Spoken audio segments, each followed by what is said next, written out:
Perkenalkan, nama saya Anabil Warongan, saya dari kelas 12/7. Saat ini saya akan menjawab soal-soal yang diberikan tadi. Yang pertama, jelaskan pola pertahanan dan pola penyerangan permainan sepak bola.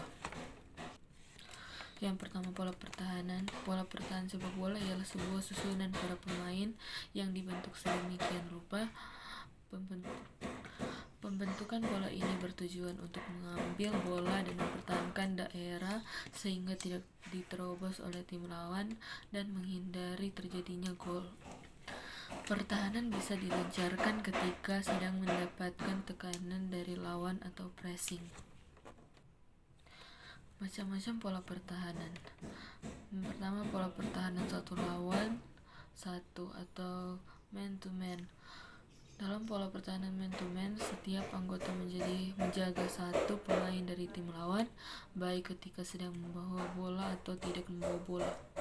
Setiap dari pemain lawan harus dijaga dan dikawal dengan ketat kemanapun dia bergerak selagi di daerah area yang mesti dipertahankan.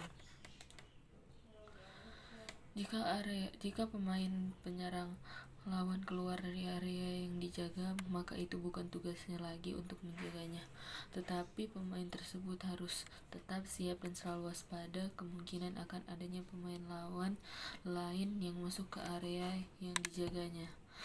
Yang kedua, pola pertahanan area atau zone marking. Pola pertahanan area atau zone marking adalah pola pertahanan yang dilakukan di areanya sendiri dengan cara membentuk sebuah formasi. Prinsip dari pola pertahanan area atau zone marking ini adalah: yang pertama, butuh kerjasama tim yang sangat baik. Yang kedua, bisa menghambat gerakan dari para pemain penyerang lawan. Yang ketiga, mengamankan area pertahanan dari tekanan serangan tim lawan. Yang keempat, pola pertahanan mesti berlapis agar sulit diterobos penyerang lawan. Yang kelima, pola pertahanan mesti terbentuk dari formasi yang kokoh. Dan yang keenam, pola pertahanan mesti bisa mendorong balik para pemain lawan ke areanya sendiri. Yang ketiga, pola pertahanan kombinasi atau man-to-man dan zone marking. Pola pertahanan kombinasi merupakan sebuah pola yang paling rumit atau kompleks.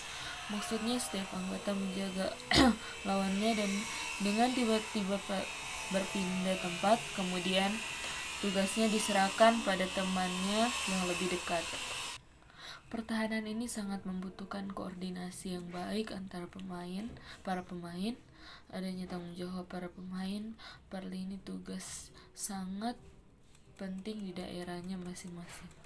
Yang kedua, pola penyerangan sepak bola.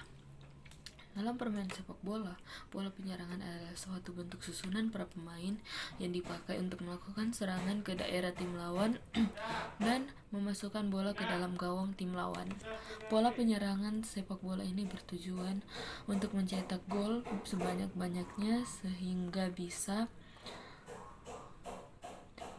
menangkan suatu permainan.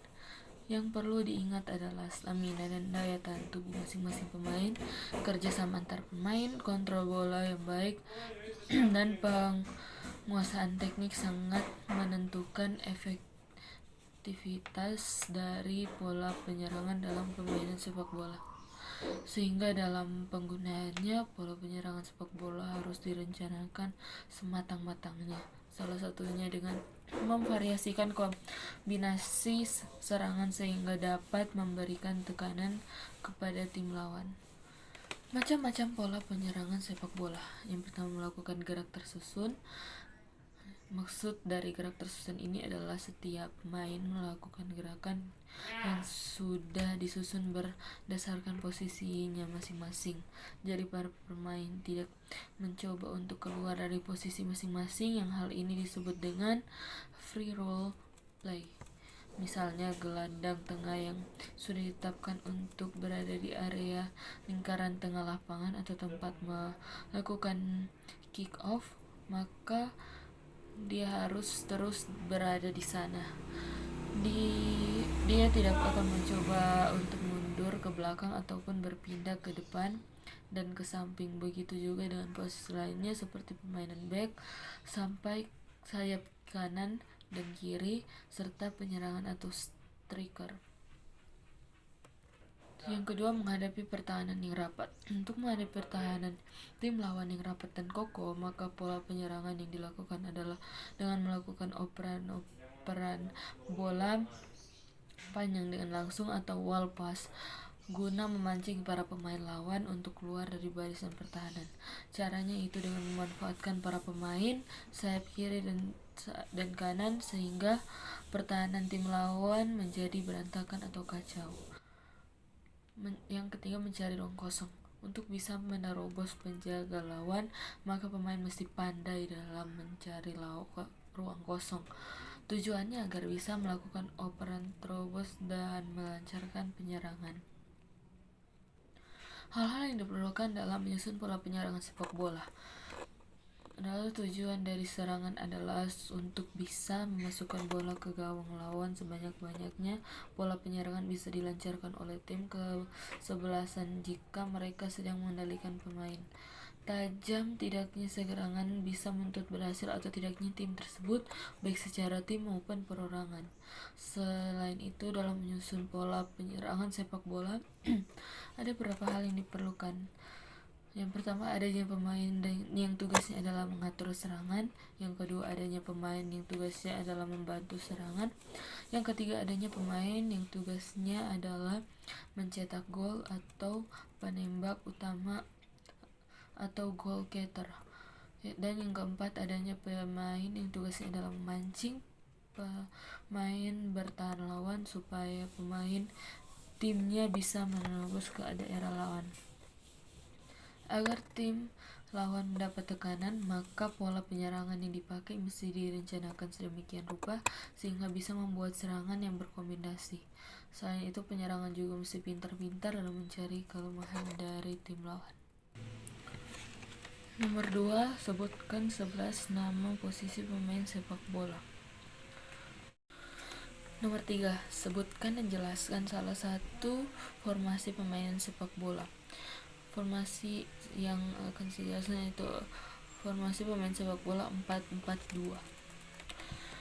Penjelasan mengenai susunan pemain dalam formasi ini menggunakan 4 back, 4 pemain tengah atau gelandang, dan 2 pemain depan yang disebut striker. Kelebihan dan kekurangan formasi 4-4-2 ini lebih fokus terhadap sektor penyerangan.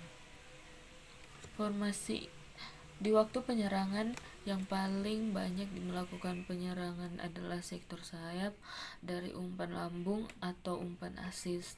Formasi ini sering digunakan di klub-klub negara besar seperti Brasil dan Spanyol. Pembagian posisi dari formasi 4-4-2 beserta tugas dan penjelasannya itu yang pertama, center back atau back tengah. Pada formasi ini ada 2 pemain back tengah yang berperan untuk bertahan. Pada dasarnya back tengah memiliki postur tubuh yang tinggi, besar dan kuat sehingga mudah saat menghalau bola lambung ketika terjadinya serangan. Yang kedua, winger atau pemain sayap. Pemain ini bertugas di sisi kanan dan kiri lapangan sepak bola. Pada posisi ini pemain memiliki kecepatan serta teknik yang tinggi untuk bersaing dengan lawan.